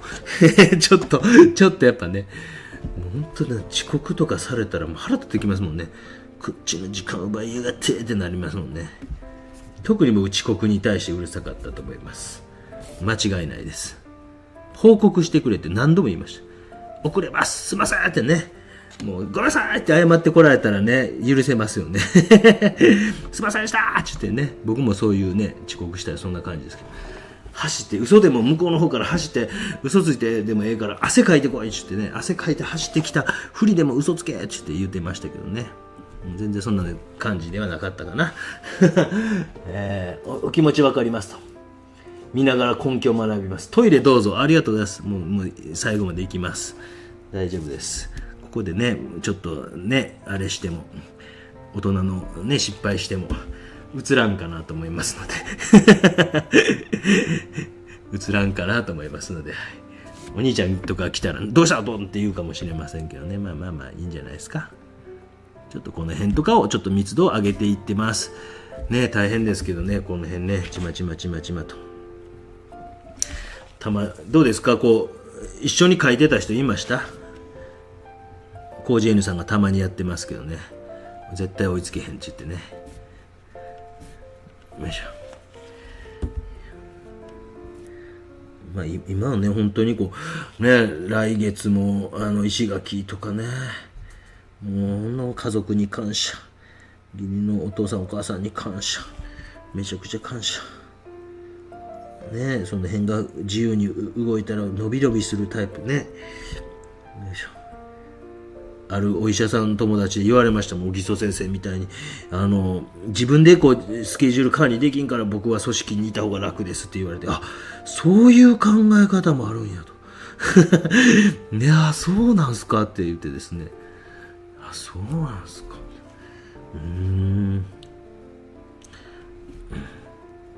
自分でスケジュール管理を全部 やってしまった方が僕は楽なタイプなんで、ちょっとこう気もまた暗いところを書いたり、もうそんなことをずっと繰り返しながら密度をギュギュギュギュッと上げていってます。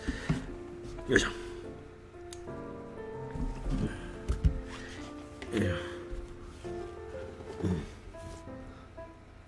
あ、それいいですね。遅刻しておもろい言い訳すんやったら全然いいですね。そーっと入ってくる人いません？そーっと。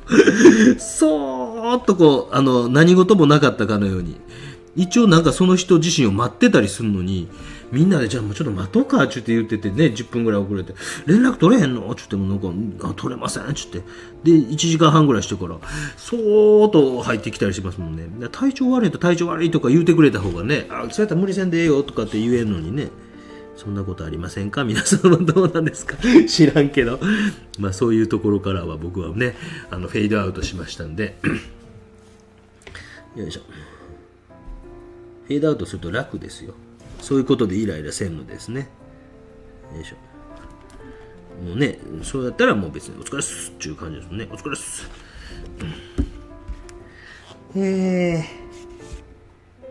ね、皆さんなんかね、質問あったらしてください。なんかダラダラとくだらん話をしてますけど、最後お兄ちゃんちょっと呼ぼうかな思ってますけどね、もうちょっとで終わろうと思います。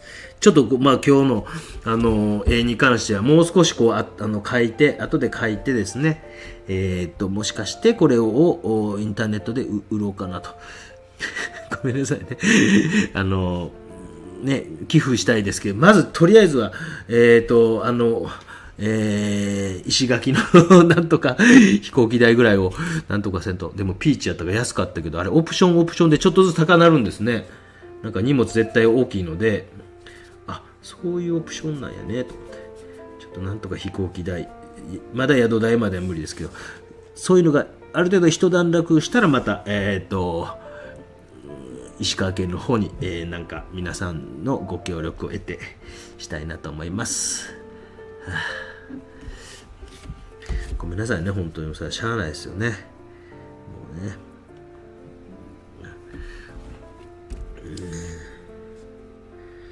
でも本当スペシャルサポーターがすごく増えたんで、もう助かります。本当ありがとうございました。ねえ。アホなことやるのにもお金はかかると。ね。よいしょ。質問。それだけの記事書くと自分なりに手癖が出てくるんです。出てくると思います。出てくると思います。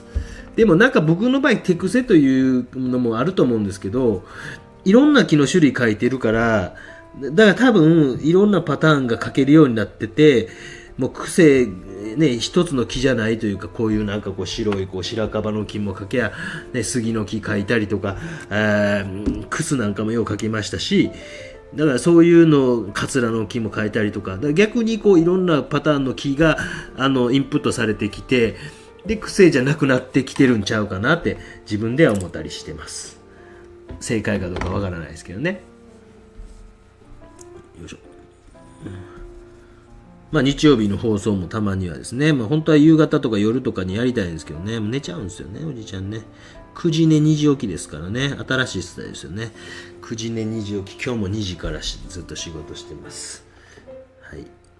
9時寝2時起きです。よいしょ。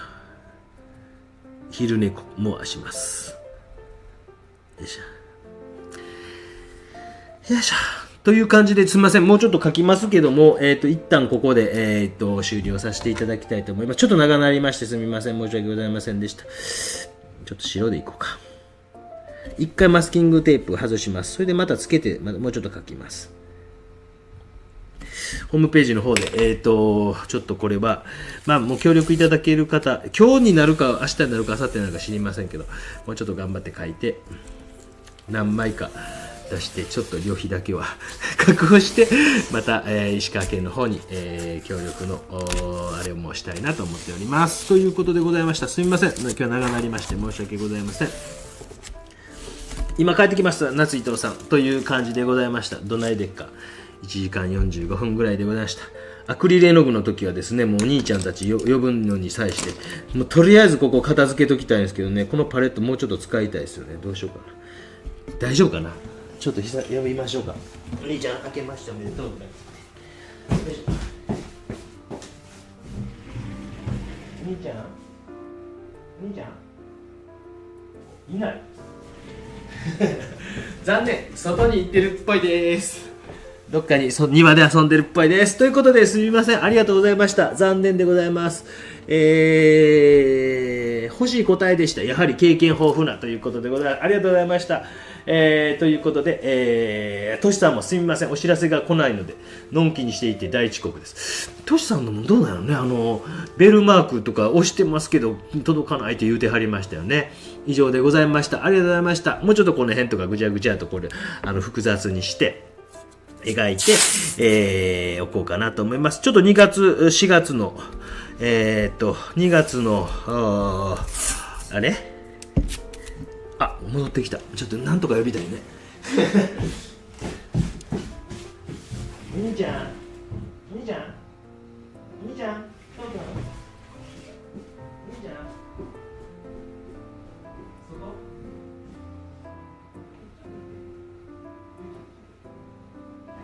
素晴らしいお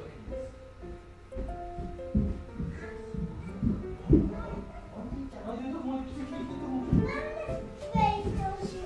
お兄ちゃん出てほしいの。よいしょよいしょ。お兄ちゃんお姉ちゃんたちが見てるから、お兄ちゃんお姉ちゃんってお兄ちゃんお姉ちゃんって、うわー、はい、お兄ちゃんお姉ちゃんって、さあ高野絵の具ね、お兄ちゃんお姉ちゃんおーいって、お兄ちゃんお姉ちゃん手立って立った方がいいかもしれない。